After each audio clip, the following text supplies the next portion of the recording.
good to be with you. And I've been looking forward to this moment because of the mission of this conference. I think it's so central to the future of our society. And I want to do my best to contribute to the success of this conference and to the success of your work. And I feel, because I know there are many people in the audience whom I don't know, and you don't know me, I thought it would be good for me to start by telling you who I am. In fact, you know, we're talking about sustainability and community and ecology, and all of those things are founded upon relationships.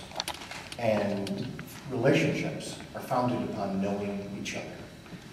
So I'm going to start by telling you a little bit about myself, and it will help you, I think, understand why I believe the things I believe and why I do the things that I do. As was mentioned, I am a medical doctor, and I did go to medical school at Harvard and then trained in the University of Rochester. But that was not my first ambition or dream. My first ambition was to be a homesteader. And I know Mother Earth News came out of North Carolina for a long time. When I was a kid, I could not wait for that magazine to arrive. I grew up making money by raising hogs in the backyard. So always a good way to make some extra dough. And I went to college and then to med school, and I always felt a little out of place at Harvard, I have to confess. But when I was in residency, as soon as I was able to save a little bit of money, and I worked moonlighting in emergency rooms to save a little money, I went looking for land, because that is what mattered the most to me. And together, my wife and I found a piece of land in upstate New York. And when I finished my residency in June of 1989, we moved to the land. And the very first thing we built was an outhouse. Because there was no electricity there or running water. And so we pitched a tent. We had a baby who was 6 months old. Pitched a tent and dug out the foundation of a house with a pick and a shovel, and built a house for our family. After the house was built, then we started on a little barn. And we, from the very beginning, from 1989 on, lived off the grid. And at first, living off the grid means not having electricity. That's the original off the grid.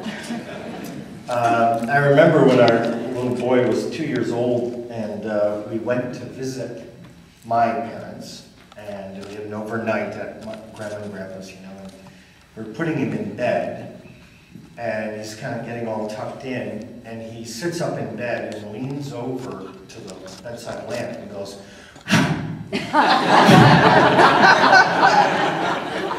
true story.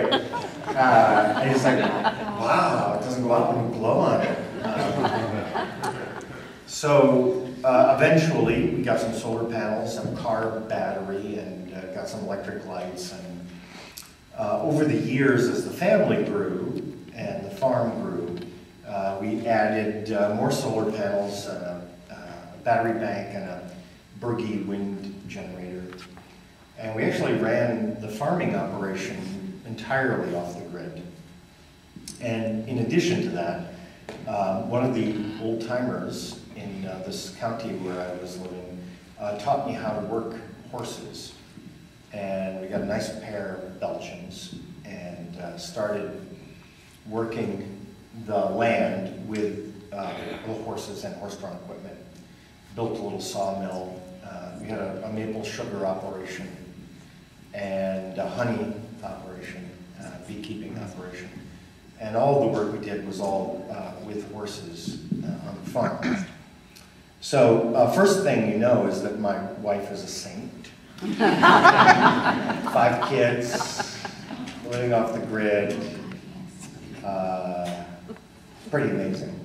So, and what we learned, I'm going to tell one quick story about this, and then we'll move on. Obviously, at this conference, I could tell you 20 years worth of stories of living off the grid and farming it and the raising of cattle and so on and so forth. But that's for another time. But one story I want to tell you is that because of our work in the field of aging, some people would come to the farm and want to study with us and learn. And we had a little group with us, and I was trying to teach them about sustainable change inside organizations. And they were very gung-ho. So one of the things I did, what we did is I hooked the team up to a wagon and took them around. We were going around the farm, and there's one part on the farm, it's hilly country, where there's a long pole. And we're going up, and they're like, and about halfway up the hill, I just pulled the horses off sideways and stopped. And I asked them, why did I stop?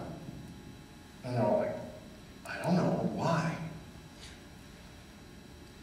And I said, listen. They listened. We don't hear anything. I said, listen. And then they heard this.